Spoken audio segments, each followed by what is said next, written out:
Então, muito boa noite a todas e a todos. Professor Carlos William, disciplina Psicologia Organizacional, hoje dia 11/2/2022. Só um minuto que eu vou transmitir aqui também na minha rede social. Mas podem ficar tranquilos que vocês não mostra vocês, tá? É só a imagem virada para mim. E nem o áudio de vocês.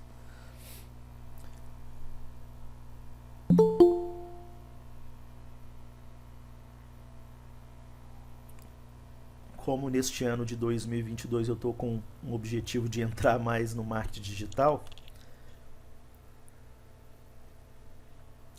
então estou gravando alguns vídeos também nas plataformas aqui. Bem, então, muito boa noite aos que chegaram. Antes de nós iniciarmos o nosso conteúdo, eu gostaria de dar uma dica em relação a um aplicativo que eu tomei mais conhecimento esta semana. Eu até já havia baixado ele algum tempo atrás, mas não tinha visto a potencialidade que ele é. Procurando aplicativos para poder escrever durante as aulas e no uso de um tablet, eu acabei me deparando com este aplicativo, mas não dei a devida atenção, visto que eu tinha até desinstalado ele, visto que ele não permitia você escrever na tela para o registro, né? Ele não era muito com este intuito. Então eu acabei utilizando um aplicativo que eu recomendo também para quem quer escrever na tela seus estudos por meio de tablets ou notebook que seja touchscreen, um aplicativo chamado Notability. Então, um aplicativo interessante para este fim, que eu disse que é escrever na tela. Então, Notability é um bom aplicativo, ele traz templates muito interessantes de planners, que é para você planejar sua semana, o seu dia, e traz também calendários e tudo mais, uma série de templates bastante positivos, mas nem é este que eu vou focar tanto. Então, para escrever na tela, eu gostei desse Notability, mas esta semana, assistindo vídeos a respeito de produtividade, eu acabei encontrando alguns vídeos apresentando este aplicativo que eu recomendo fortemente que vocês tenham para organização dos estudos de vocês, que provavelmente alguns de vocês até já utilizam, e eu gostaria de um feedback daquele que já utiliza, que é o Notion. O Notion, ele tem a versão paga e gratuita, né, como é de hábito de todos os aplicativos, ou de boa parte dos aplicativos, mas na versão free você consegue basicamente as mesmas atribuições, só não conseguirá fazer o upload, colocar arquivos em uma quantidade maior dentro do aplicativo. Para isso, né, porque isso é espaço, e espaço na nuvem e tudo mais tem um custo alto, o aplicativo acaba cobrando, né, se você quiser utilizar uma quantidade a mais.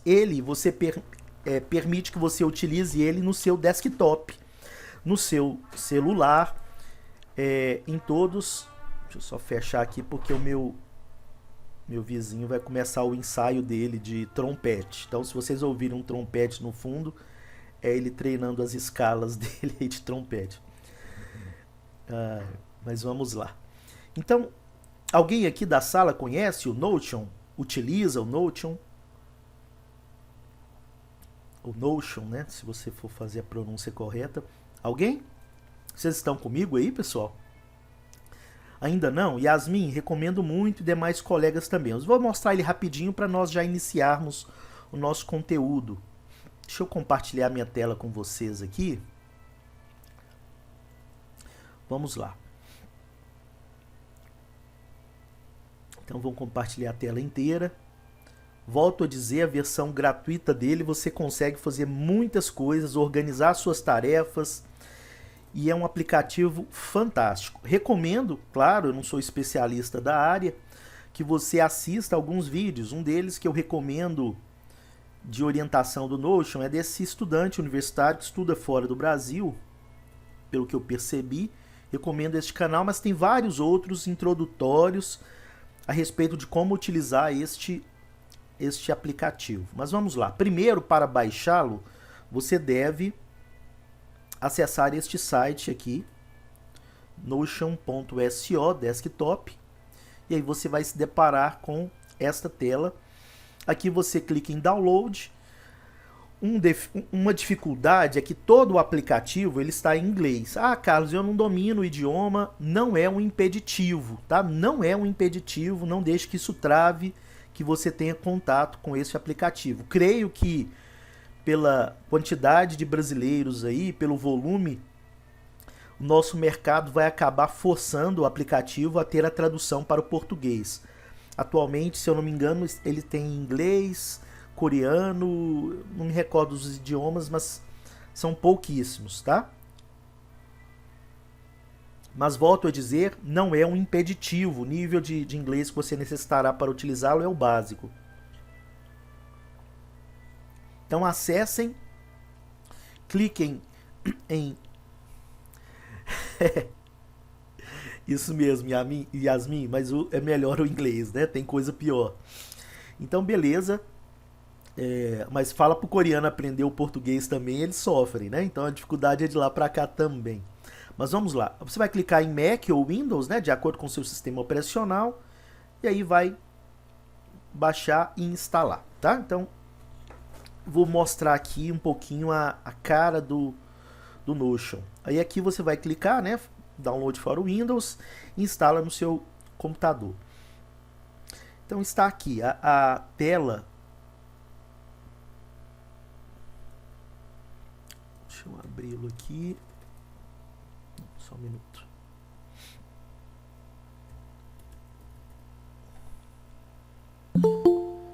Então está aqui a tela do Notion. Deixa eu só permitir a entrada de um colega que está aqui para chegar. Sara, seja bem-vinda. Então vamos lá. Claro, pessoal, aqui é uma primeira visão do aplicativo, tá? Eu recomendo, te deixei um vídeo aí, depois digitem Notion lá e assistam vídeos de outros especialistas que utilizam há um tempo. Eu estou começando a utilizá-lo agora. Então o Notion, ele trabalha o conceito de criação de páginas. Então você vai criar páginas para poder organizar a sua vida. Eu acabei criando, né, eu utilizo o que ele chama aqui, ó, de espaço de trabalho, né, workspace. Então eu criei por temáticas. Então eu tenho um espaço de trabalho geral, que eu chamei de painel de bordo, onde eu coloquei aqui, por exemplo, calendário, onde eu posso colocar atividades neste calendário. Lembrando que cada atividade aqui, ó, eu posso criar páginas dentro dela. Então, no dia 19 de julho deste ano, eu tenho que marcar um retorno médico. Então eu clico aqui, aqui está a página ligada ao retorno médico. Aqui eu posso criar checklists, por exemplo, aqui, atividades que eu tenho que fazer, lista de atividades. Então ligar para secretária. Outra atividade é eu tenho que reunir exames médicos realizados.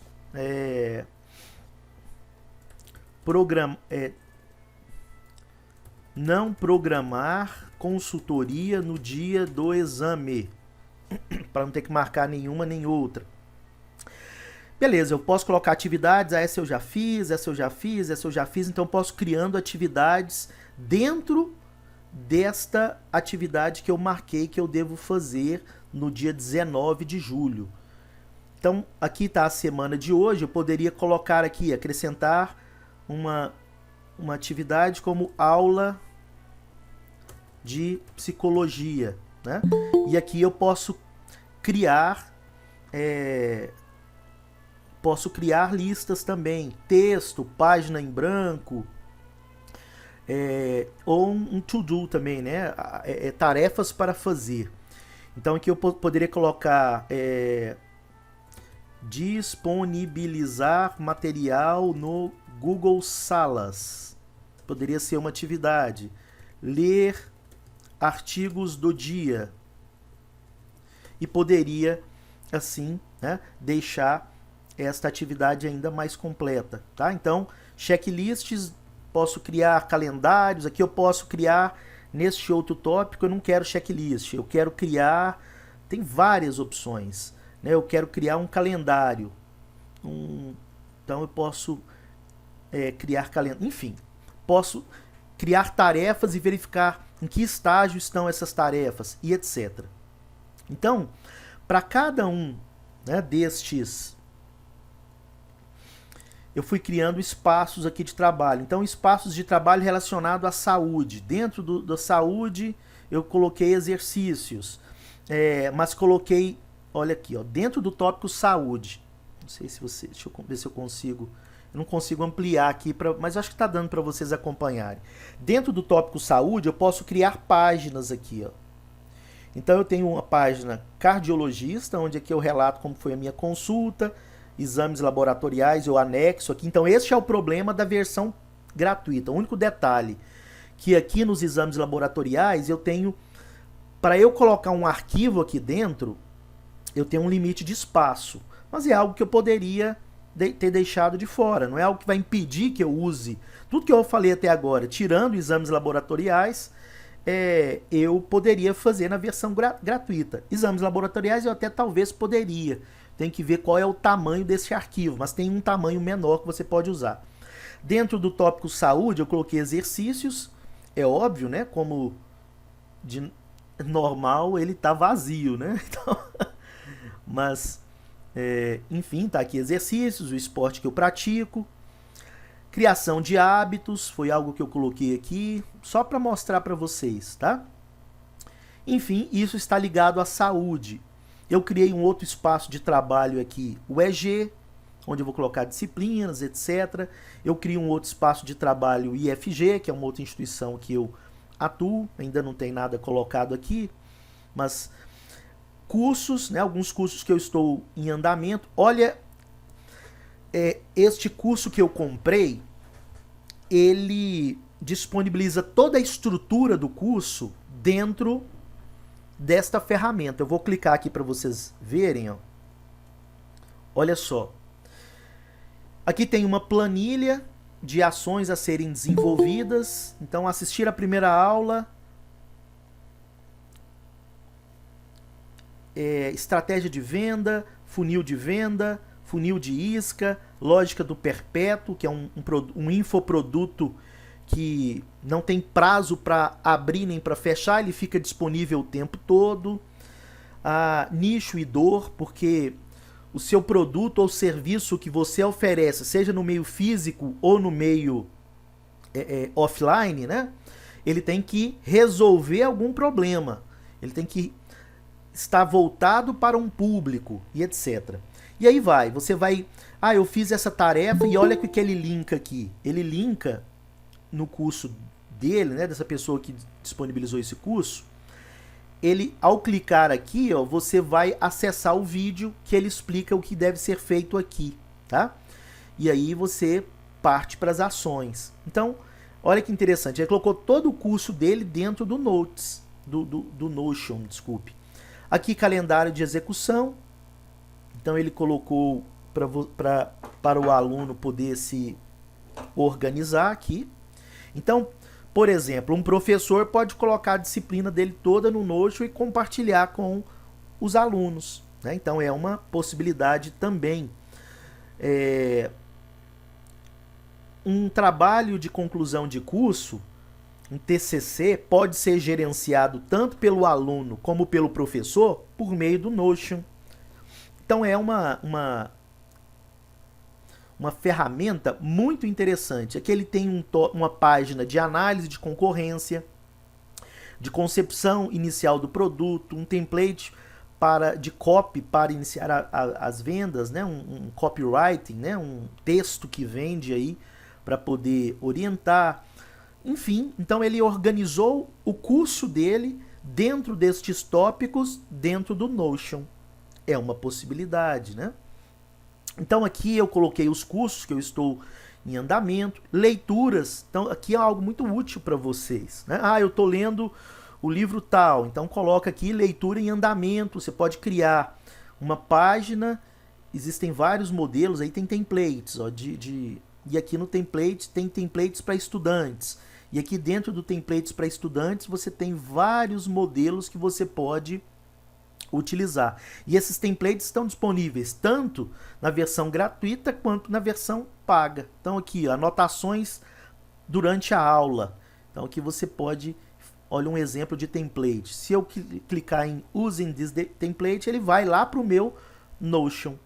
E aí eu posso utilizá-lo aqui, né? Então dentro de leituras, então ele trabalha a lógica de páginas, pessoal, tá? Lógica dentro de páginas. Eu quero dentro do tópico de leitura criar aqui uma página, e dentro desta página eu quero trabalhar aqui resumos. Então eu posso mudar esse ícone e vou colocar aqui resenhas críticas das leituras que eu estou fazendo. Então aqui eu posso colocar livro X e fazer uma resenha, livro ou os aspectos principais deste livro. Posso colocar aqui, né? Posso colocar uma outra, por aí vai. Então eu vou criando páginas. Dentro do resenha crítica eu posso ter outra página dentro dele. Então eu vou colocando páginas dentro de páginas, tá? Se eu assim o quiser. E um outro tópico que eu criei são projetos em andamento, né? Então eu posso trabalhar os projetos. Um projeto que eu posso colocar aqui, né? Rename. Vou colocar aqui, por exemplo, infoproduto, que é algo que eu quero trabalhar neste primeiro semestre.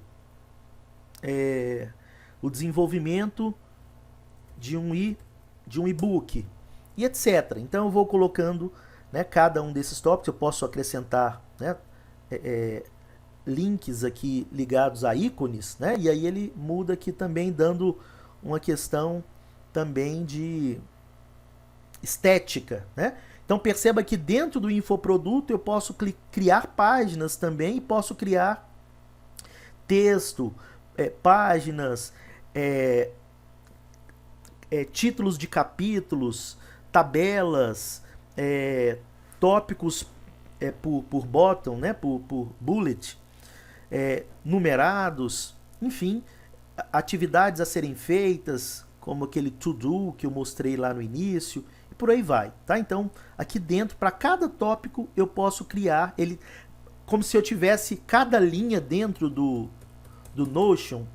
Eu posso criar em uma linha várias páginas e etc. Tá? Então, é algo infinito as possibilidades de trabalho dentro do Notion. Se você, né, tiver aí interesse, né, fica esta dica para você se organizar, né? Eu achei muito interessante, não sabia o potencial deste Notion, já tinha abandonado ele, até desinstalado, mas quando eu comprei um infoproduto, que foi ligado a lançamento de produtos digitais, todo o infoproduto está dentro do Notion, e aí eu acabei colocando novamente, instalando, assistindo alguns vídeos e vendo a potencialidade que é o Notion. Alguém da sala utiliza o Notion? Ou é algo novo para vocês? Tem sido uma febre nos meios universitários, tá? Tanto no Brasil quanto fora do Brasil, a utilização do Notion. Então fica a dica, assistam alguns vídeos.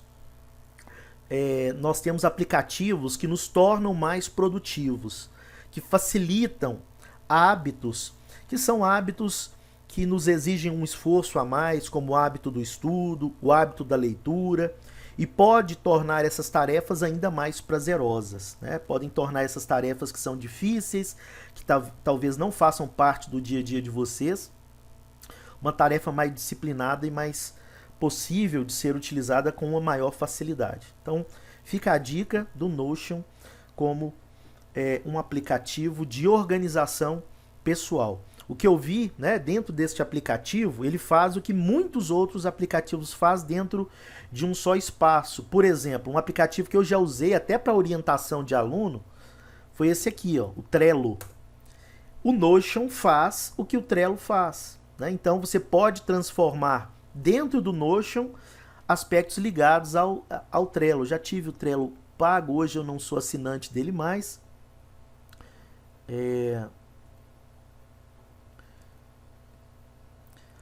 Mas só para vocês terem uma noção, né, do que é o Trello, ele trabalha com algo que nós denominamos na área de gestão da produção com os cartões. Isso está ligado à metodologia Kanban, de visualizar por meio de cartões, né? Então aqui, ó, uma análise SWOT, por exemplo, eu posso fazer dentro do Trello. Então ele trabalha esses quadros aqui, ó. Então, como usar este quadro? Aqui ele tem um tutorial de como utilizá-lo. Ele também tem modelos dentro dele, o Trello, tá? Então aqui eu posso, primeira parte, referências rápidas, forças e fraquezas, ameaças e oportunidades. Então uma análise SWOT, né? Ou também chamada de FOFA, pontos fortes, pontos fracos, ameaças e oportunidades. Ou forças e fraquezas, oportunidades e ameaças. Então aqui eu posso organizar dentro do quadro, desses quadros, definir planos de ações e posso colocar aqui, ó, de um eu posso levar para o outro. Então eu posso clicar dentro e verificar o que é essa atividade e como eu posso trabalhar cada um destes tópicos. Posso, aqui eu não estou conseguindo fazê-lo, mas eu posso, uma vez que eu pegar este modelo e colocar este quadro na minha área de trabalho, eu posso tirar estas... este aqui, vamos dizer que esse exemplo eu quero colocar aqui como oportunidade. Eu posso fazer essa migração de um para o outro, tá? Então,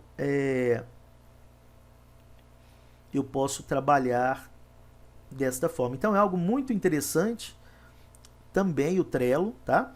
Mas, ó, tá vendo que eu posso pegar isso aqui, ó, vamos dizer que isso aqui eu já fiz e quero colocar um outro, ó, eu posso colocar, tá vendo? Então, eu posso fazer estas migrações. O Trello ele é muito utilizado por empresas na área de tecnologia da informação para gerenciar os projetos, tá? Então, é algo muito, muito interessante. Você trabalha com elementos visuais, né? Então, em que você diz se a atividade está pronta ou não, ou se essa atividade é de um setor ou de outro, se ela está atrasada ou em dias.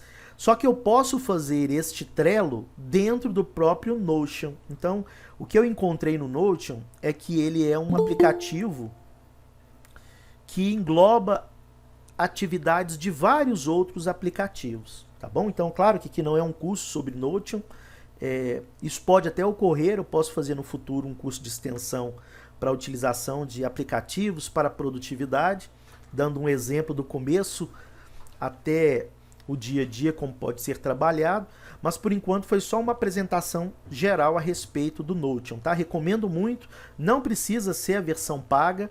A versão paga, ela, se eu não me engano, é 30 e poucos reais por mês, então não é algo tão caro para quem realmente quer utilizá-lo.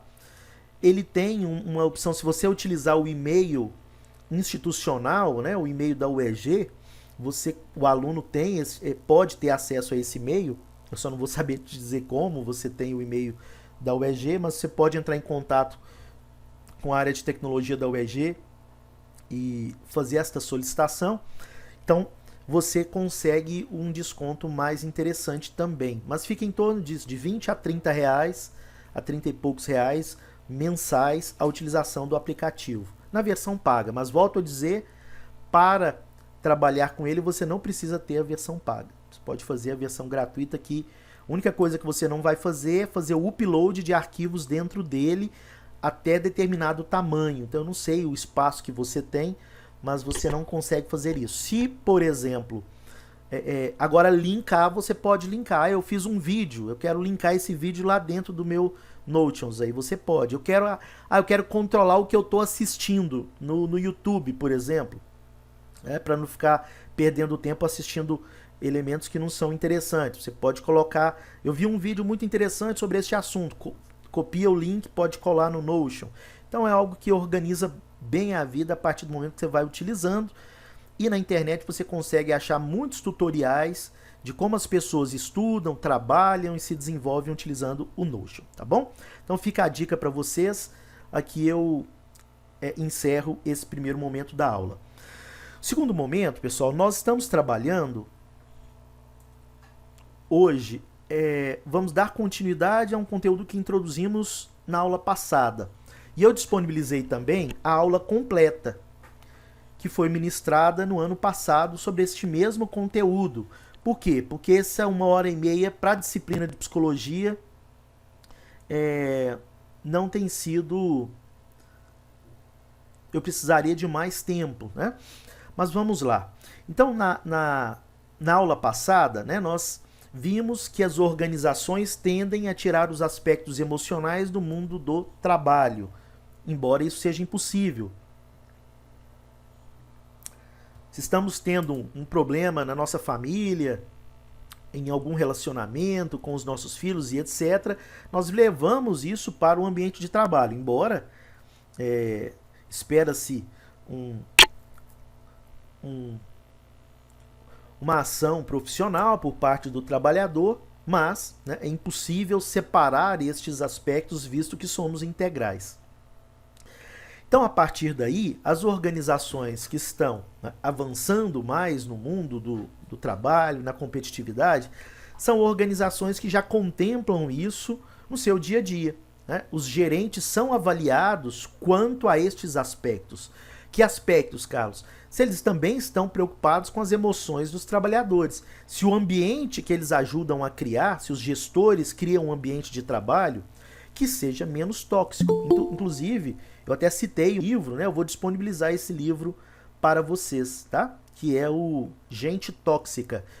Inclusive, nós fizemos um seminário há algumas semanas atrás em uma outra disciplina justamente com este livro, Gente Tóxica. Então aqui no encontro de hoje nós estamos falando da psicanálise. Na aula passada introduzimos, né, falamos anteriormente a questão das emoções no mundo do trabalho. Falamos disso como introdução, apresentamos um texto de abertura, falamos de alguns casos. Pois bem, hoje nós vamos falar deste caminho, né, que a psicologia possui, que é ligado à psicanálise. Nós já falamos de um outro caminho, que é o behaviorismo.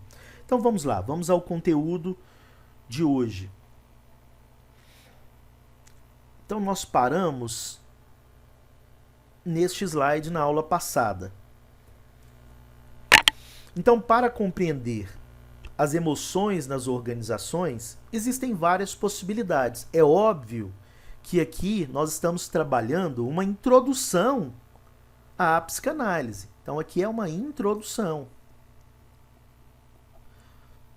É óbvio, né, que nem fazendo um curso rápido de psicanálise, um curso disponível, hoje nós temos cursos de psicanálise à distância, né? Uma parte é à distância, outra parte você faz a parte da análise ao vivo com alguns outros psicanalistas, mas ela não é a prática mais recomendada, tá? Inclusive os psicólogos rechaçam muito estes cursos online ligados à psicanálise. Agora, nem toda pessoa que estuda psicanálise quer ser psicanalista. Então a psicanálise é um caminho, é um estudo, apresenta uma série de conceitos, de abordagens que nos permite conhecermos um pouco mais a nós e aos outros. Então a psicanálise ela pode ser utilizada para vários fins, né? Então, não apenas ser um psicanalista. Até porque para isso é necessário todo um caminho, né? Toda uma jornada. Isso não é algo do dia para a noite ou com um curso de internet que você pode fazer de acordo com o seu desenvolvimento, que você sai formado psicanalista, tá bom? É uma formação um pouco mais distinta. Eu já falei que tem 3 aspectos para você se tornar um psicanalista. Essa parte teórica. Essa até os cursos online, né, podem ajudar um pouco nesse sentido. Eu vou te mostrar a página de um desses cursos.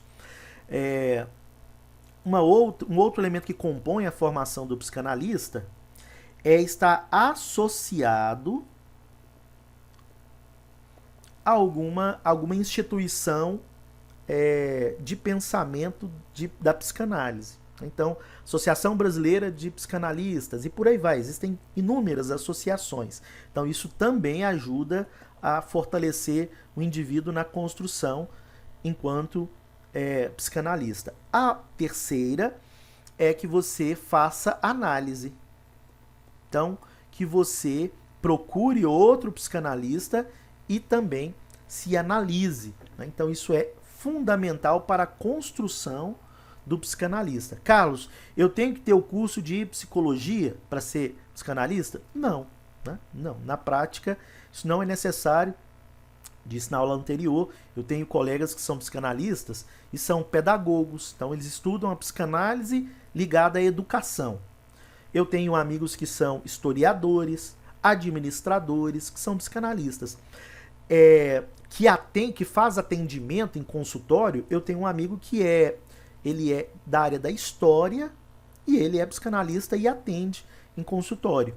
Associado a uma instituição, fez os cursos que essa instituição propõe, né? Então lá dentro tem as várias formações e é atendido por pessoas ligadas a essa instituição. Então a instituição acaba trabalhando estes 2 aspectos, tá? Tanto da teoria quanto da análise.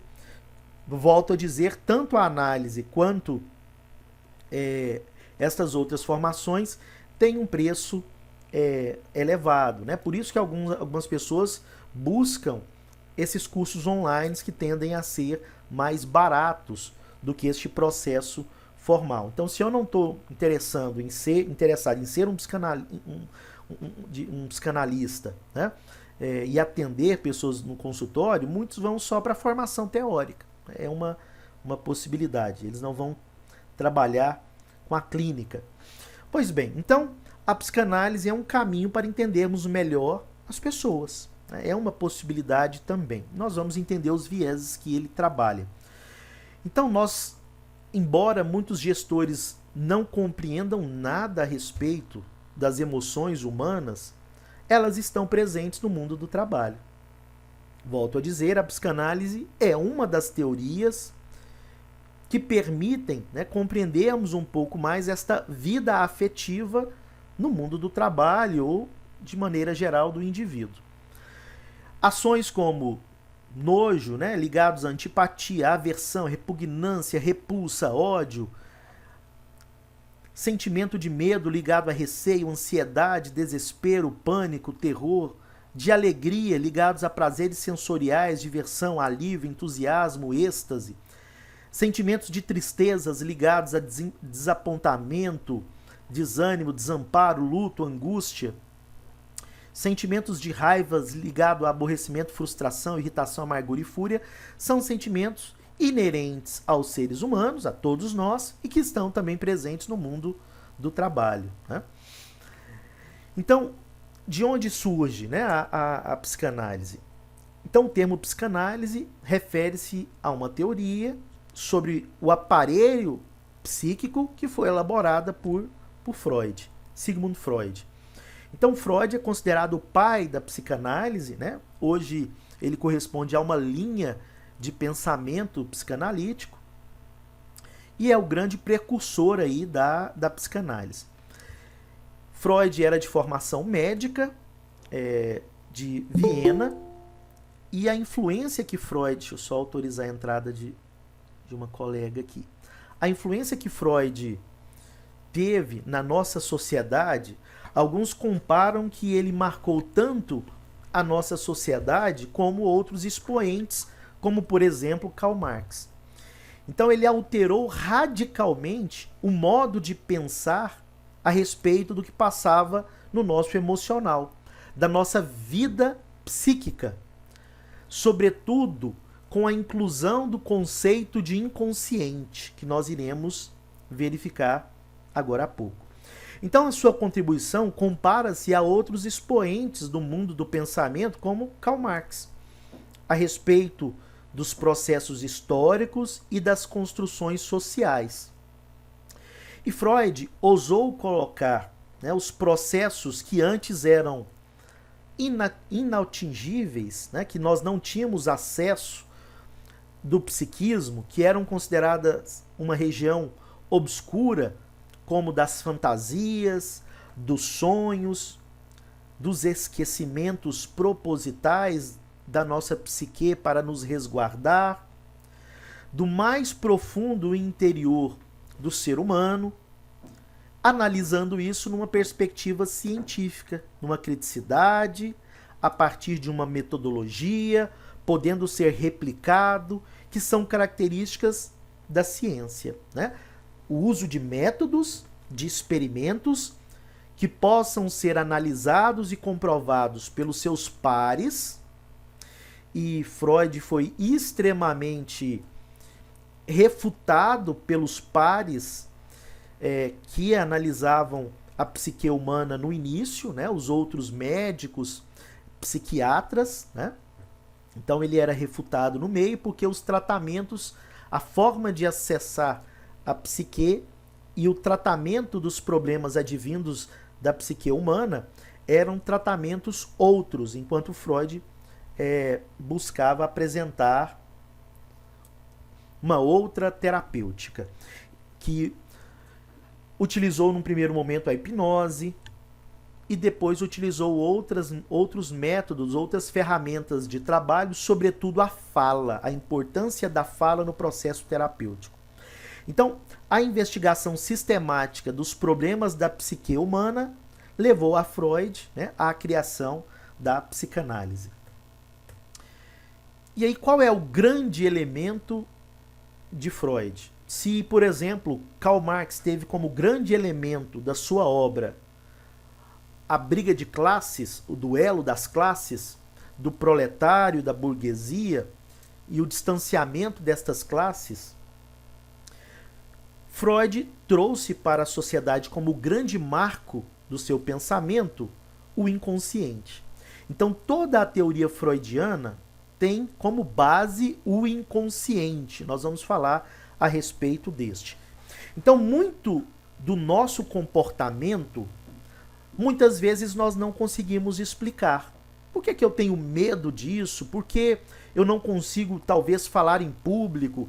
Por que eu entro em pânico quando, por exemplo, eu me recordo de um profissional aí do mundo do esporte que trabalha comentando jogos de futebol, e ele falava assim: olha, rapaz, toda vez que me vem uma proposta, ele usa como principal meio de trabalho dele as redes sociais, o YouTube. Então é um comentarista esportivo por meio do YouTube.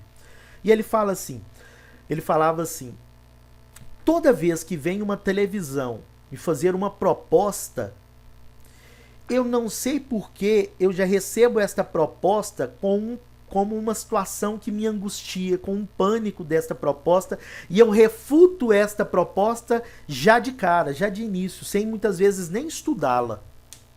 Então ele se considera, né, confortável nas redes sociais, né, ele tem uma grande audiência, milhares, centenas de milhares de pessoas o acompanham em suas redes sociais, mas quando vem uma proposta formal de trabalho para ele se associar a uma grande mídia televisiva, ele refuta e não sabe explicar o porquê destas causas disso. Por que ele tem este comportamento.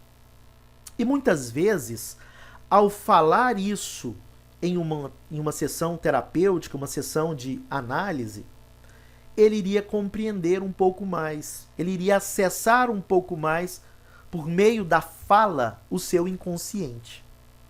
Esta é uma das técnicas utilizadas. Alguém já assistiu, e eu recomendo muito que assistam, caso, né, se interessem pelo tema. Existe uma série que foi desenvolvida pelos estúdios da Globo, chamada Terapia. Ela passava no canal GNT e hoje ela está disponível nos streams aí da vida. Você consegue, acho que acessá-la até pelo YouTube, alguns dos episódios. Mas o nome da série, né, ela foi escrita por acho que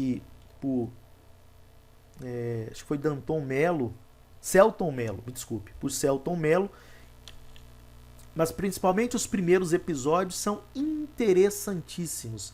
Então, recomendo muito, chama Terapia. Alguém aqui já assistiu? Dê um feedback aí, por favor. Então, muito interessante, né? Não, Weasley. Vale muito a pena para você entender o que é um processo terapêutico para quem nunca passou por um processo terapêutico. Então, muitos dos comportamentos... Ok, Giovana, obrigado pelo retorno. Muitos dos comportamentos que nós não conseguimos entender pela razão, pelo meio racional, nós não conseguimos explicar, atos que muitas das vezes parecem que ocorrem de maneira abrupta, por acaso, estão relacionados com aspectos do passado, que foram apagados, que muitas vezes nós não acessamos mais. E muitos destes processos ocorreram na época da infância, no período da infância, período esse que era relegado pelo mundo da psique, não era tão considerado a partir de Freud, né? A partir de Freud foi dada a devida importância para esse momento da nossa vida, para a construção da nossa personalidade, da nossa própria psique. Então estes fatos, que muitas vezes não relembramos, foram retirados da nossa consciência por alguma razão. Quer ver uma das razões? Porque isso talvez nos fizesse sofrer. Então foi uma proteção da nossa psique, da nossa mente, que foi apagada, né? Embora ocorridos no passado e que a consciência não tem acesso. Muitas vezes, acidentes, né, traumas muito fortes são esquecidos, né, de forma proposital pela nossa psique, para que a gente consiga prosseguir, para que a gente consiga conviver com esta dor. Então é como se fosse um analgésico natural da nossa psique, né? Agora, embora isso tenha sido apagado, ainda está lá na nossa psique, não foi totalmente deletado. E isso interfere no nosso presente, na forma como nos comportamos. Então, eles encontram-se rigorosamente guardados nas profundezas do inconsciente. Então, nem tudo passa pelo consciente. Muitas vezes, né, isso está vinculado a elementos mais profundos da nossa psique que nós não temos acessos por meio da memória, que é o inconsciente. O inconsciente não é algo que você fala assim, peraí, eu vou acessar o inconsciente agora. Não é algo tão simples assim. Ele surge muitas vezes durante a fala, de uma forma não perceptível. Por exemplo, o ato falho, já ouviram falar deste termo? Né? Algo que sai na nossa fala que a gente não percebe. Opa, eu falei um deslize da minha fala. Eu queria dizer uma palavra e disse outra. Isso é chamado de ato falho. Muitas vezes você não queria dizer uma outra palavra. Isso era o seu inconsciente falando. Ou algo que nós sonhamos, né, que também pode estar ligado ao nosso inconsciente. Enfim, eu disponibilizei um texto e eu vou solicitar uma atividade deste texto. Vou propor a atividade logo após a aula aqui, tá? Que é como acessar o inconsciente, caminhos para este acesso. Então, muitas do nosso comportamento está vinculado ao nosso inconsciente. Freud diz, inclusive, que a maior parte do nosso comportamento é ligado a elementos do inconsciente e não do consciente. Por exemplo, o nosso ato de consumo. O consumo ele não se dá por meio do consciente. ele não se dá por meio do racional. Ah, eu sou um consumidor racional. Vários estudos comportamentais indicam que a escolha, né, o consumo, o ato do consumo se dá por meio de um elemento chamado emocional. Então você acessa não a parte racional cerebral sua. A tomada de decisão em relação às compras, a um consumo, está muito mais ligado a elementos emocionais. Então, inclusive, os dois últimos ganhadores do prêmio Nobel de Economia associaram economia com psicologia comportamental. Então estão presentes, né? O inconsciente está presente, influenciando no nosso comportamento. Então, para a escola freudiana, a teoria freudiana, o aparelho psíquico, ele permite, né, ele propicia a compreensão das nossas emoções. E nós temos 3 níveis dentro deste aparelho psíquico. Quais são? Consciente, subconsciente e inconsciente. E ele também nos apresenta 3 elementos que compõem a nossa psique, a nossa personalidade, que é o id, o superego e o ego. Freud é tão influente que mesmo leigos na área da psicologia, provavelmente em algum momento da vida, quase uma certeza absoluta, você já ouviu, né, essas expressões. Pelo menos o ego você já deve ter ouvido, né? Esse termo, aquela pessoa tem um ego exagerado, aquela pessoa só olha para o seu próprio ego. Então nós vamos entender um pouquinho estes elementos que compõem a psique humana. O que é o inconsciente? O inconsciente foi algo, né, que o elemento principal que Freud estudou. Então Freud dizia, né, que todo este campo do iceberg emocional da nossa psique é o inconsciente. Às vezes o que nós observamos, o que é expresso aqui é a ponta do iceberg, que é o nosso consciente. É aquilo que eu sei que eu estou fazendo. Nós temos um intermediário, que é o pré-consciente. O que é o pré-consciente? É aquilo que não é a todo momento que eu estou acessando ele, mas querendo acessá-lo, eu consigo com as minhas memórias. Então, eu me emociono quando eu vejo uma situação na empresa, porque eu passei por esta situação lá no passado e eu consigo me recordar dela. Isso é o pré-consciente. E eu tenho o inconsciente. Então, o pré-consciente na psicanálise é o local que precede a consciência.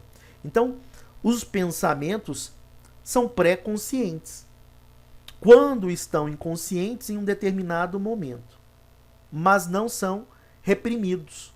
Então, a repressão joga o pensamento lá para o inconsciente. Então, lembrando, o que é a repressão de um pensamento? Ele é lembrado sem uma resistência, sem repressões internas e etc. Nós vamos entender o primeiro nível mental, que é o nível de consciência. Nós vamos voltar ao inconsciente. Então, o que é o consciente? É o nível em que a pessoa tem acesso a todas as informações. Refere ao que está acontecendo agora. É os acontecimentos que estão se processando e que a pessoa toma conhecimento imediato. Está sob domínio da pessoa. Inclusive, lembra que eu disse na aula passada a respeito do mindfulness, da técnica de meditação? Ela visa trazer tudo para o consciente, a começar pela nossa respiração. Quantas e quantas vezes a nossa respiração não é pensada? Eu não percebo. Às vezes é uma pessoa de fora que fala: nossa, sua respiração está ofegante, a sua respiração está assim ou assado, porque nós não temos consciência da forma que estamos respirando. Então, mindfulness, a começar da respiração e depois indo ao que estamos pensando, nada mais é do que trazer o nosso pensamento para o momento presente. Muitas vezes nós estamos pensando o passado e o futuro. O que aconteceu no trânsito que eu consigo recordar ou os projetos que eu quero alcançar. E a mente não está no local da ação, que é o momento presente. Então é uma metodologia, é uma técnica muito utilizada, mindfulness.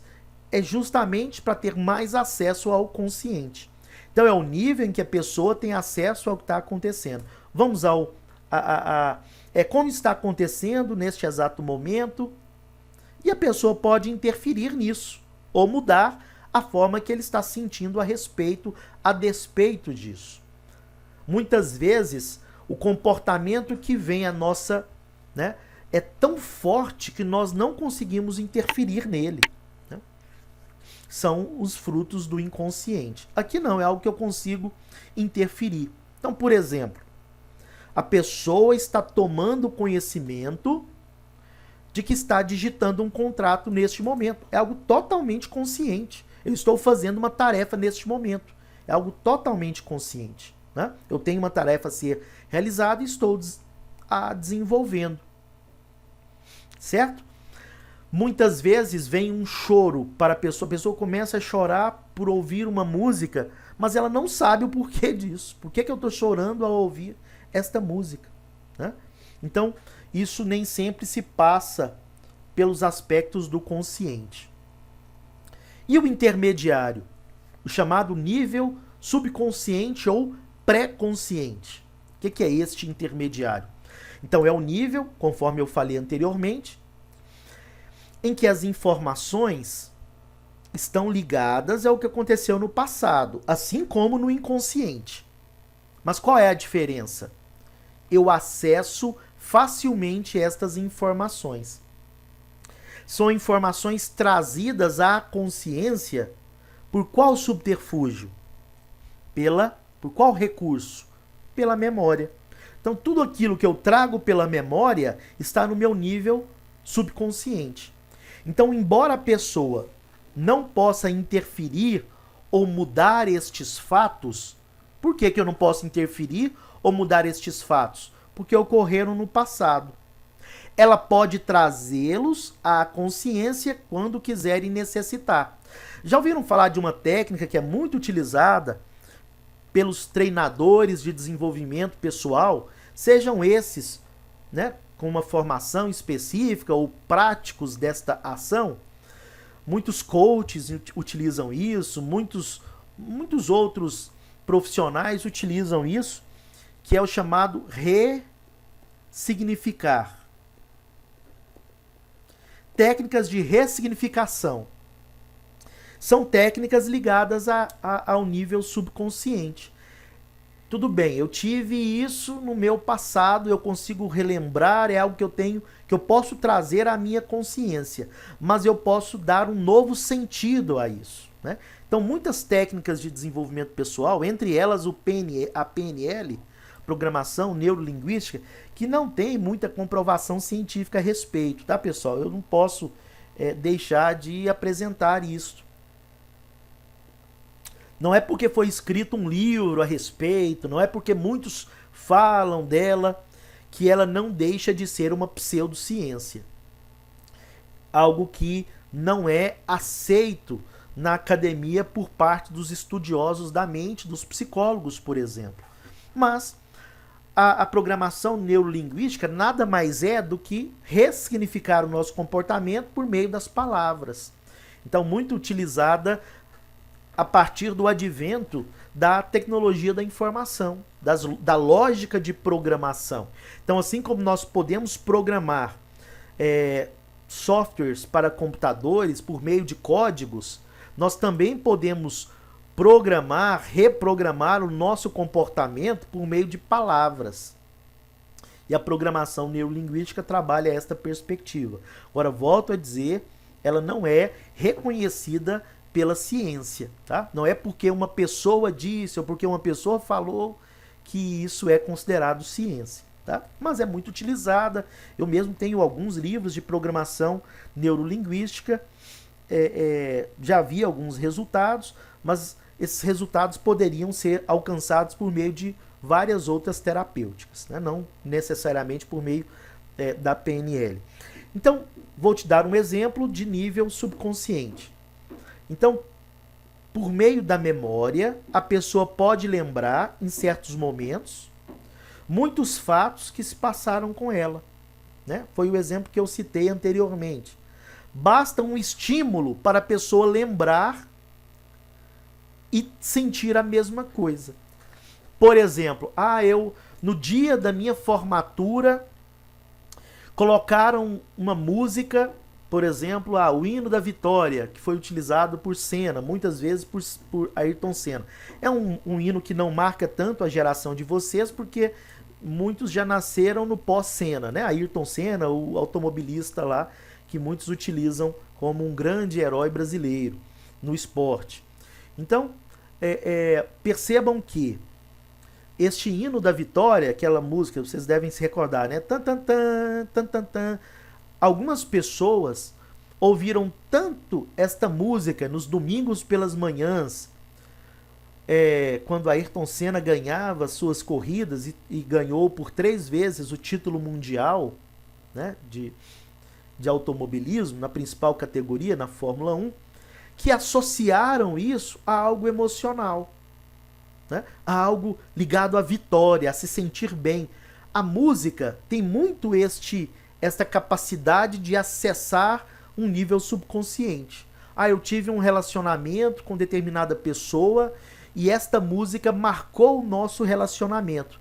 E quando eu ouço esta música, vem aquele sentimento gostoso nos momentos bons vividos neste relacionamento, né? Me trazem isso no presente. Então isso é um acesso ao subconsciente. Então, por exemplo, alguém falar sobre a sua primeira promoção no trabalho, a pessoa pode lembrar como foi a sua primeira promoção. E aquilo vem à consciência por meio da memória. Então é o acesso ao subconsciente. Nós podemos acessar por meio da memória. Então, para quem anota aí, né, coloca aí do lado do subconsciente a palavra memória. Memória é o canal do subconsciente. Continuando aqui, então nós temos o terceiro nível do nosso psíquico. Então nós falamos do consciente, do subconsciente e do inconsciente agora. Então, o inconsciente ele foi desvelado, desnudado pela teoria de Freud, né? Pelos livros que Freud nos apresentou, né? Interpretação dos sonhos e uma série de outros livros que compõem aí a trajetória de Freud. Tem um livro, né, para quem se interessar, que fala sobre a vida de Freud, que eu recomendo demais. Ele, infelizmente, só tem meio... Não sei se eu consegui ele em meio eletrônico, não, mas é um livro que, para quem se interessa por psicanálise, por entender a vida de Freud, este livro aqui é o... Apareceu aqui.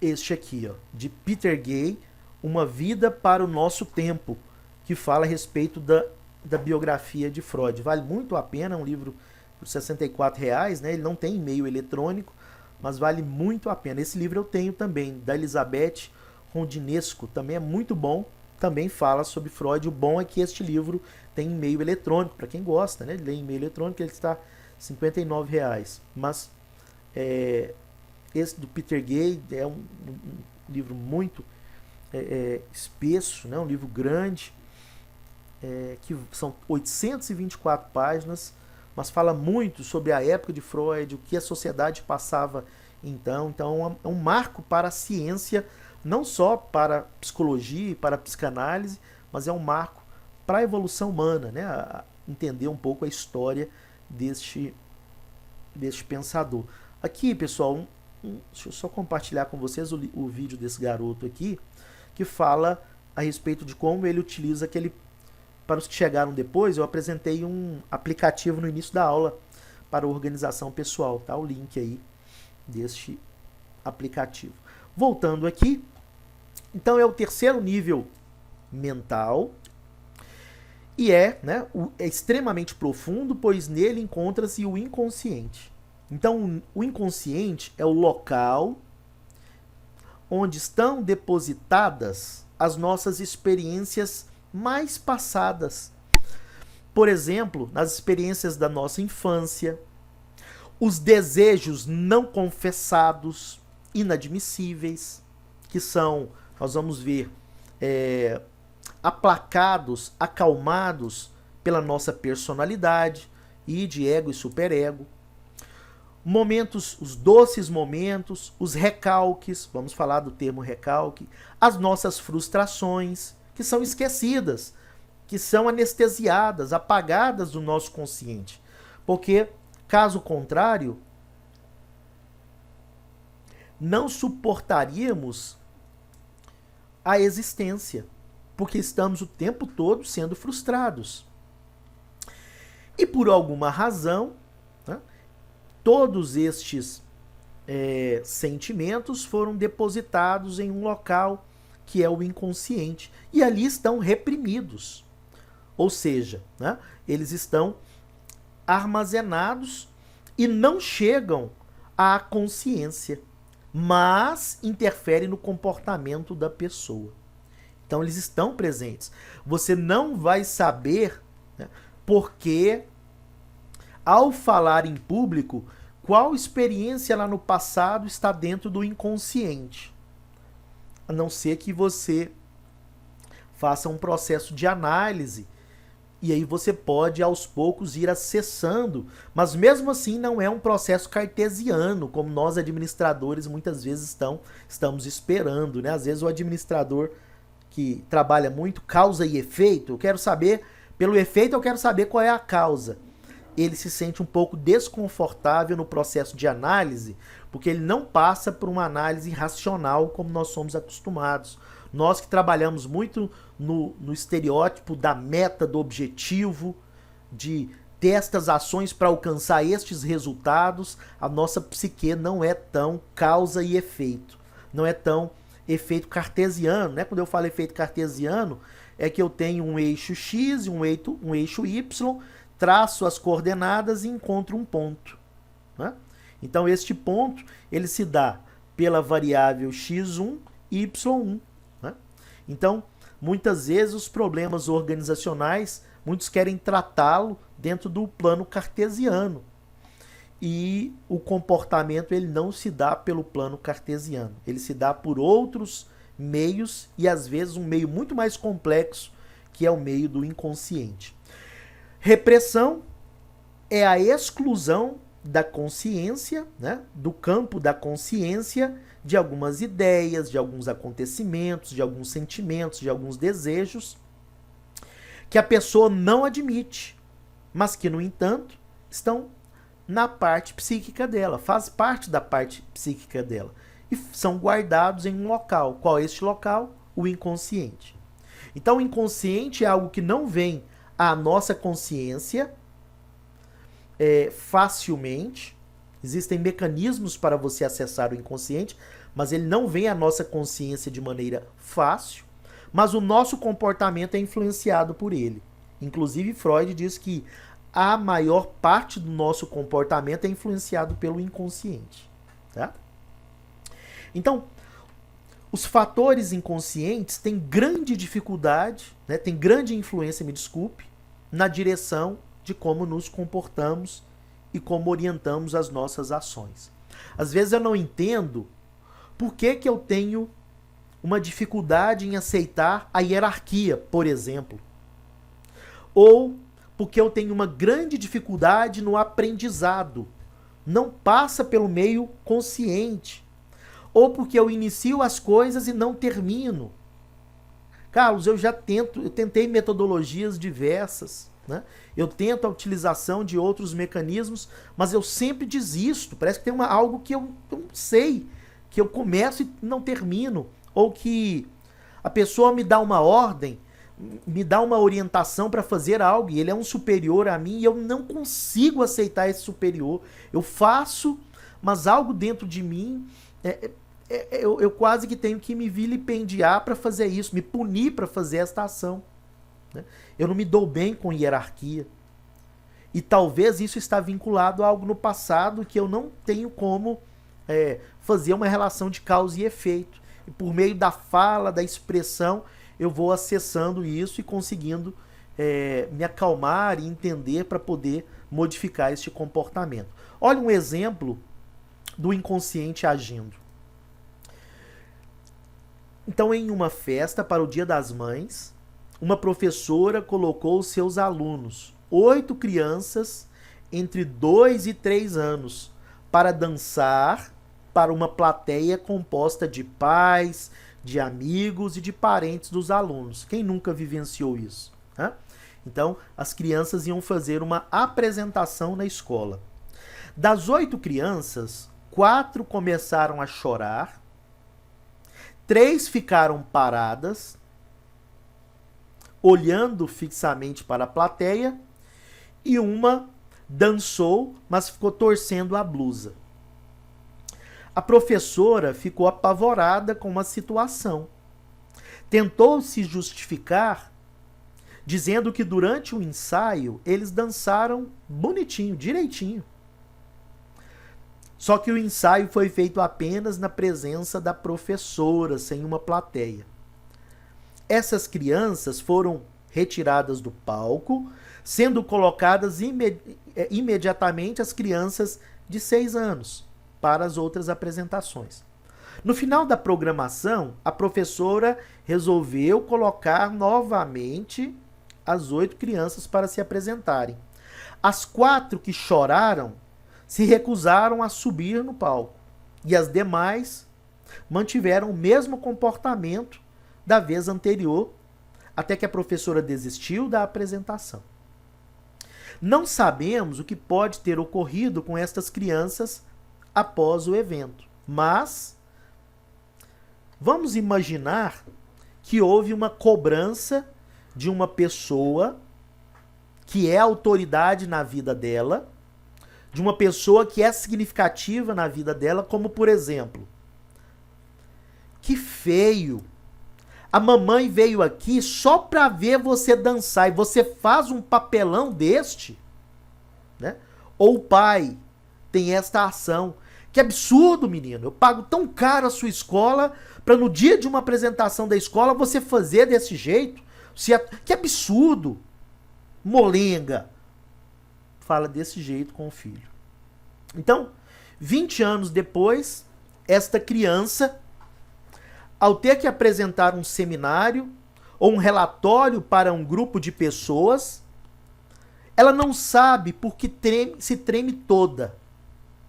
Ela começa a suar, tendo uma sudorese maior do que normalmente outras pessoas têm. E de uma forma inusitada, o assunto que ela iria expor desaparece. Ela esquece do assunto que ela iria falar. Uma situação frustradora, ocorrida há 20 anos, que foi mal concluída, mal resolvida, manifesta-se agora no comportamento presente. E daí, né, é daí que surge a famosa afirmação de Freud. Todo o comportamento é super determinado. Então isso está relacionado a elementos do passado. Então todos os nossos atos, mesmo aqueles aparentemente praticados por acaso, estão relacionados à nossa construção histórica. Estão relacionados a uma série de causas das quais, frequentemente, não temos consciência. E é a terapêutica, a conversa, o diálogo, ouvir a si próprio, processo de análise, é que vai nos revelar estas condições. É a nossa história falada que nós poderemos alcançar isso. E muitas vezes essa memória dará por meio de outras pessoas, né? Porque o seu inconsciente fez questão de apagar as memórias daquele fato para que você pudesse seguir em frente, para que você pudesse continuar. Então você terá que... Eu não lembrava que na escola teve esta situação, não me recordava. E a sua mãe fala, olha, aconteceu isso, isso e isso. Ou seu pai conta, né? Conta de algo que você não teve acesso na época. Então, estes são os 3 elementos da psique. O consciente, o pré-consciente e o subconsciente, tá? O pré-consciente ou subconsciente e o inconsciente. Inconsciente, não acessamos, né? Ele não é facilmente acessado. Ele foi colocado no depositório psíquico, no mais profundo da nossa atividade cerebral. O subconsciente ou pré-consciente é aquilo que eu acesso, está no passado, mas eu acesso por meio da minha memória. E o consciente é aquilo que eu estou acessando o tempo todo, imediatamente, é o que ocorre agora, tá? É este elemento. Eu deixei um texto para vocês e este texto será base para realização de uma atividade. E é este texto aqui, ó. Então, este é um canal chamado psicanaliseclinica.com. Inclusive, este canal ele tem um curso de psicanálise para as pessoas fazerem. Volto a dizer, né? Muitas vezes esses cursos são rechaçados pelo meio, né, dos psicólogos. Não é algo que é tão aceito assim, mas tem textos interessantes e eu estou apresentando este texto como base da nossa atividade. É possível acessar o inconsciente? Interrogação. Então o texto nos apresenta 7 vias, de acordo com Freud, que nós podemos acessar o nosso inconsciente. Vocês vão ler este texto, tá?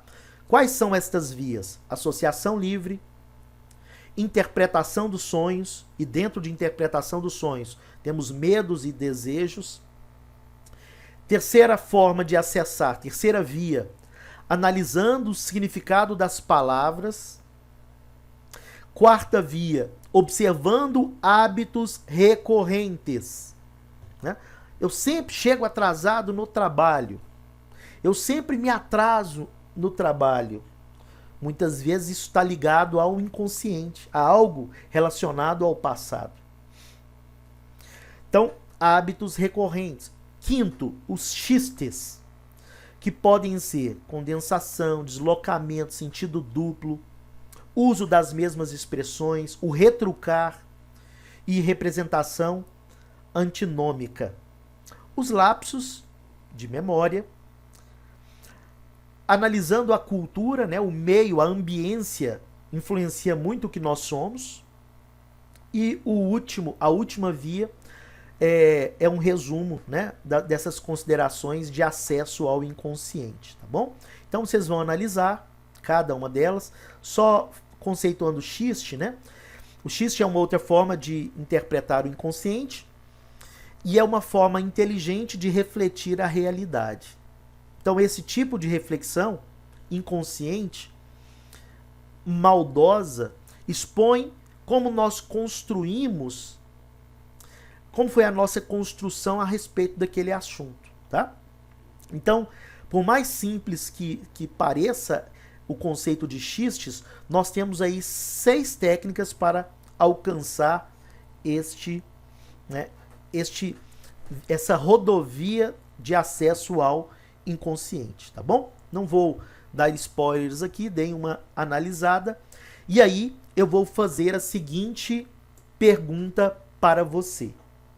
A partir destas 6 rodovias aqui, dessas 7 rodovias apresentadas por Freud, eu quero que você relate por meio de alguma delas que você tenha acessado o seu inconsciente. Ah, certa vez eu acessei o inconsciente por este caminho, tá bom? Então vocês vão ler esta página, fazer um resumo da página, explicando cada um dos tópicos rapidamente, e vai, na última parte, apresentar alguma experiência própria de acesso ao inconsciente. Relatar alguma destas experiências. Ao verificar estas 7 rodovias, fique tranquilo que alguma delas você já percorreu ao longo da sua vida para acessar o seu inconsciente. Tá bom? Então eu vou disponibilizar esse texto logo após o nosso encontro aqui, logo após a nossa aula. Pois bem, então nós falamos destes 3 elementos que Freud nos apresenta da psique humana. E um outro conceito muito importante que Freud nos apresenta é de entender a nossa personalidade, que é composta por 3 elementos: o id, o superego e o ego. Vamos entender o que é cada um destes. Perceba que o id, ele está ligado ao princípio do prazer, enquanto o ego, ele está ligado à realidade e ao superego, ao que eu posso fazer a partir da realidade e do que eu desejo. O id nós não acessamos, ele está no inconsciente. O ego está no consciente, é o pragmático. E o superego, ele funciona de forma não consciente. O id, ele é a moral. O ego, ele está ligado à nossa moral, ao elemento pragmático do meio que nós vivemos. E o superego, ele é hipermoral. Nós iremos verificar cada um deles e entender, né, a sua concepção. Perceba que o id, ele está ligado ao nosso cérebro reptiliano, a parte mais primitiva cerebral nossa. Então, ligado às necessidades mais básicas de sobrevivência, de alimentação, sexual. O id está presente, né? O ego, ele é formado a partir do id. Então, o ego, ele é uma consequência do id. E o superego a partir do ego.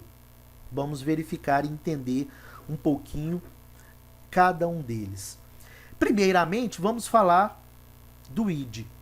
Então, o id é a parte biológica, hereditária, impulsiva, irracional, animal que nós temos em relação ao nosso comportamento. Ele não tem censura, ele não tem moral, não tem certo ou errado no id. Então, todos nós temos, tá, pessoal? Então, o id, o ego e o superego não é exclusividade de um indivíduo ou de outro. Então, ele busca satisfazer os mais profundos desejos. Ele só leva em consideração a busca do prazer imediato. Então, pessoas com desvios comportamentais severos são aqueles que dão mais vazão ao id, né? Então, se a pessoa sente o desejo de espancar alguém e ela o faz, ela é dominada pelo id, ela espanca. Se ela é dominada pelo id, se o id é o predominante da sua personalidade, ela espanca o outro indivíduo. Então, o id, ele é regido pelo princípio do prazer. Perceba que a nossa sociedade, ela dá muita vazão ao id, né? Então nós temos aí, né, a clássica simbologia do bem e do mal no indivíduo. Então o id, ele equivale a este mal, né, que está presente em todos nós. Mas não é só elemento do mal, é do prazer imediato. Enquanto nós temos, do outro lado, as normas sociais, a moralidade. Eu tenho o superego. E eu tenho o que eu posso fazer diante disso. Diante do bem e do mal, diante dos meus desejos, da minha personalidade mais profunda e do meio em que eu faço parte, eu tenho o que eu posso fazer, o que eu decido fazer, que está no meu ego. Bem, eu tenho o superego. Então nós falamos do id. O id é o nosso cérebro reptiliano, as nossas emoções mais profundas, os desejos mais profundos. E o superego? É a força social, adquirida pelas ideias morais, religiosas, regras de conduta às quais eu estou inserido, valores que o indivíduo assimila do grupo ao qual ele faz parte, e para ser aceito por este grupo, ele decide adotar esta conduta. Então o superego é ao longo do tempo que ele é desenvolvido por meio da convivência que nós temos na nossa sociedade, no nosso seio familiar. O superego vai determinar a minha moral, o meu sentimento de culpa, os remorsos que a pessoa sente. E ele é norteado pela moral, né, que o indivíduo adota. Por exemplo, um gerente que não demite um colaborador, embora a atribuição do gerente seja de realizar, uma das atribuições, realizar demissões, mas ele não demite o colaborador que está deixando a desejar, né, pelo seu desempenho, né? Então ele tem um desempenho pífio, abaixo do que era esperado, mas ele descobre que esse colaborador ele tem 4 filhos. Então o seu superego, a sua composição moral, não permite que ele tome tal atitude diante de tal contexto. E aí eu tenho, né, o duelo entre o id e o superego. Estas duas forças opostas, a do desejo e a da moral, estão presentes em todos nós, o tempo todo. É um eterno conflito que foi, de forma lúdica, apresentado em vários desenhos com o diabinho e o anjinho do nosso lado. Sendo que o diabinho é aquele que dá vazão ao prazer imediato, mais profundo que nós desejamos, e do outro lado o anjinho, que é o comportamento aceito pela sociedade, a moralidade. Então, o primeiro busca os desejos que são bloqueados pelo superego. Então nós temos esta luta que é inconsciente, que nós não percebemos, mas acontece dentro da nossa psique. Então a pessoa está sempre entre o desejo e a moral. O desejo de continuar dormindo e a moral que lembra que ele não pode se atrasar para o trabalho, né? Porque tem uma regra de conduta a ser seguida. E aí nós temos o ego. O ego é a razão. É o elemento de equilíbrio entre o id e o superego. Então, deve ser o administrador, o gerente da nossa personalidade. Caso contrário, a história deste ser humano pode ser trágica. Quando o ego não consegue esta harmonia de id e de superego, por exemplo, predominará o id ou o superego, e isso pode ocasionar, inclusive, distúrbios mentais. Então, o ego é o direcionamento a partir da realidade. Por exemplo, né, o indivíduo, né, o psicótico ou até o psicopata, ele dá vazão ao id, porque o superego dele é extremamente abafado, né? Então, o necessário é o equilíbrio, né? E entender o contexto ao qual a pessoa está envolvida. Então, podemos dizer que parte do que somos vem da nossa natureza e outra parte da cultura que nós estamos inseridos. Talvez uma cultura mais solidária ou uma cultura mais competitiva. Vocês já viram um exemplo da educação, por exemplo, ocorrida no Oriente, no Japão, em que as crianças, elas próprias, é uma cultura ali no ensino das crianças, elas próprias servem os demais colegas, né, ali no restaurante. Elas próprias fazem a limpeza da sua sala de aula. E isso acaba tendo uma influência mesmo estando em uma outra cultura. Quando vieram na Copa do Mundo aqui no Brasil, foi mostrado o comportamento de recolherem lixo de outras pessoas, porque isso já está dentro, né, do seu ego, equilibrado dentro do seu ego, já é algo do comportamento racional delas. Ali não passa por uma emoção ou por uma busca de prazer, é algo naturalizado, porque foi influenciado aí por esta cultura. E o equilíbrio entre os dois, né, entre o id e o superego, né, mostra qual é a razão ou padrão de normalidade que é, né, o que é aceito e que modifica-se de uma cultura para outra. Por exemplo, nos países árabes, nós vamos até às 8h40, tá, pessoal? Só mais 10 minutinhos. As mães levam as suas filhas, em alguns países, obviamente, para que os seus órgãos genitais sejam mutilados. E estas mães são aceitas como boas mães, porque assim a cultura determina. Em algumas regiões da África, isso é um hábito cultural. Elas não sentem remorso ou sentimento de culpa, e sim se sentem satisfeitas, porque cumpriram o papel esperado daquela mãe. São boas mães para aquela cultura.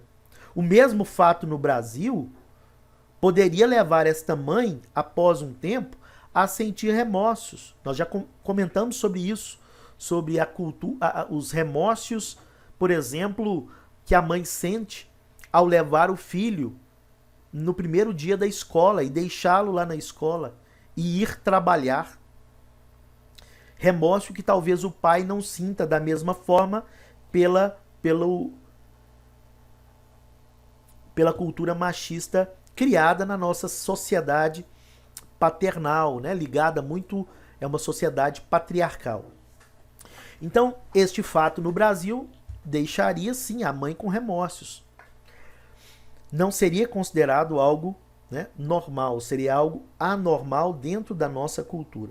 Então, conhecer padrões morais de uma determinada cultura significa conhecer parte deste aparelho psíquico constituído pelo ego, pelo superego e pelo id dentro da nossa cultura e que é estabelecido como normalidade, ser aceito, avançar mais em uma carreira, em uma empresa, em um contexto organizacional, dentro de uma cultura organizacional. E aí nós temos mecanismos de defesa ou de adequação, de ajustamento.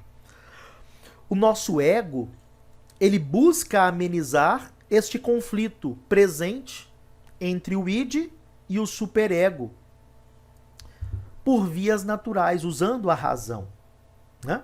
Então, necessitando deste equilíbrio. E aí nós temos os nossos mecanismos de defesa, que são inconscientes e que apresentam, né, para a pessoa a realidade tal qual a realidade é. Então, os mecanismos de defesa, que todos nós os temos, embora eles apresentem a realidade, talvez não como ela é, mas de uma maneira distorcida, ele está presente para preservar a nossa saúde mental. É uma maneira que nós temos de amortecer a nossa psique. Assim como o carro tem um amortecedor para os baques da rodovia, nós temos um mecanismo de defesa para os buracos que encontramos ao longo da nossa formação, da nossa psique. Então é a maneira de descarregar a energia que foi acumulada pelas situações que a pessoa não pôde responder ou revidar. Situações em que os valores morais impediram que nós dessemos vazão à emoção. São os mecanismos de defesa.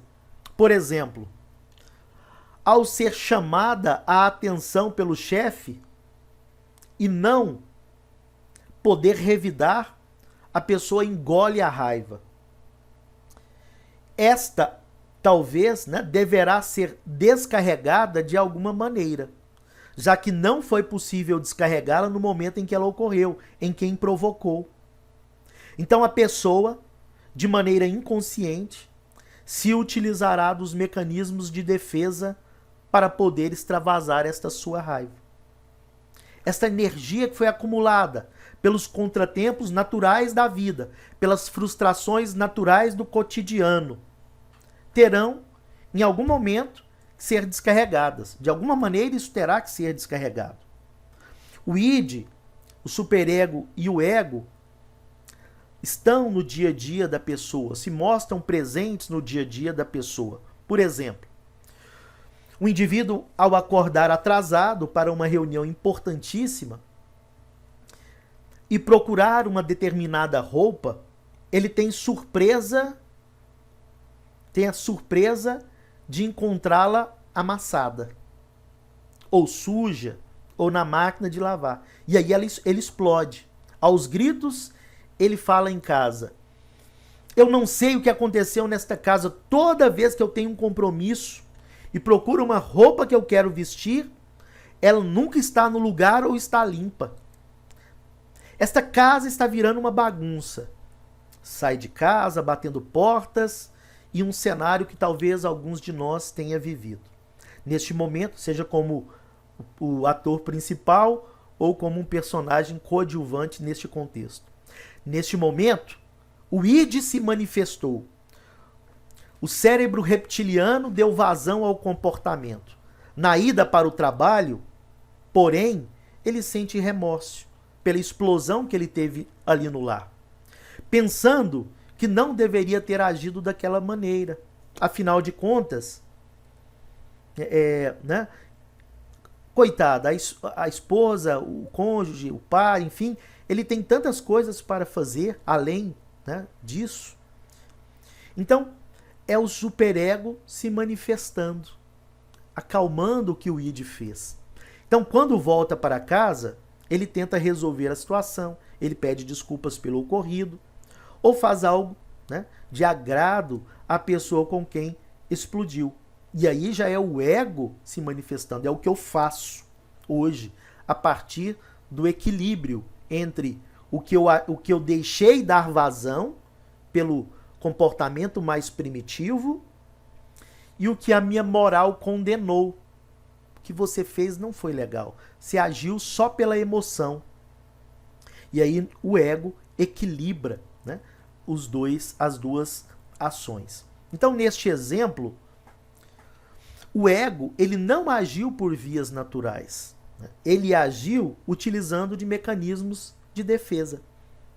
Por vias naturais, a pessoa vestiria outra roupa e não iria explodir. Então, com ou sem mecanismos de defesa, é importante que o ego esteja sempre no comando da personalidade.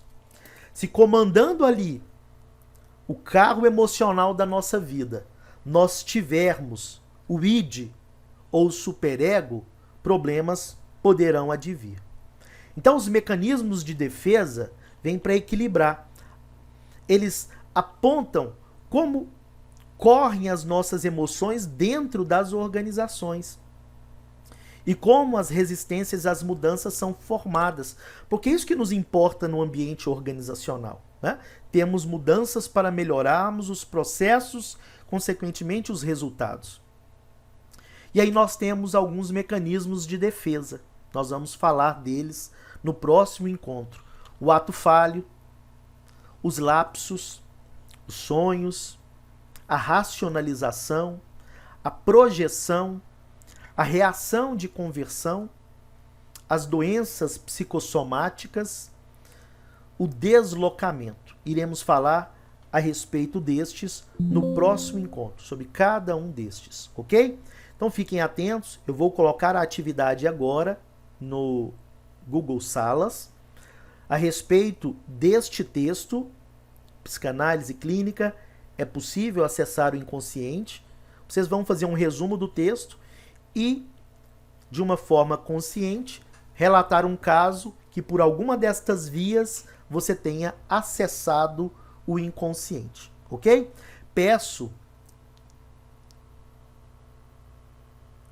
peço, né, que vocês escrevam, por favor, no chat. Espere só um minutinho que eu vou gravar aqui a tela. Escrevam a palavra presente aí, por favor, no chat.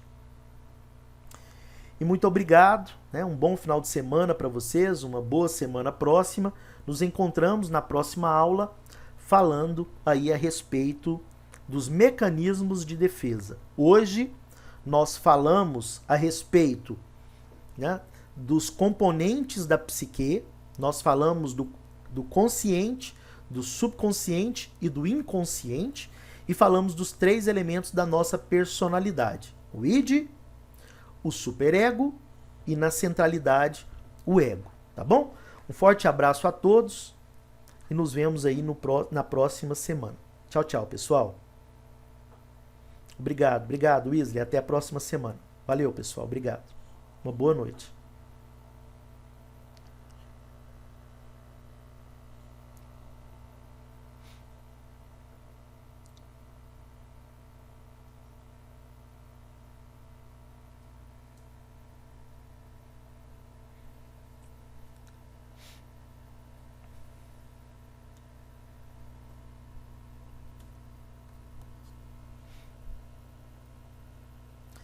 Valdivino escreveu presente aí? Ismael escreveu presente? Ismael colocou. Beleza, Ismael. Valdivino. Deixa eu escrever aqui.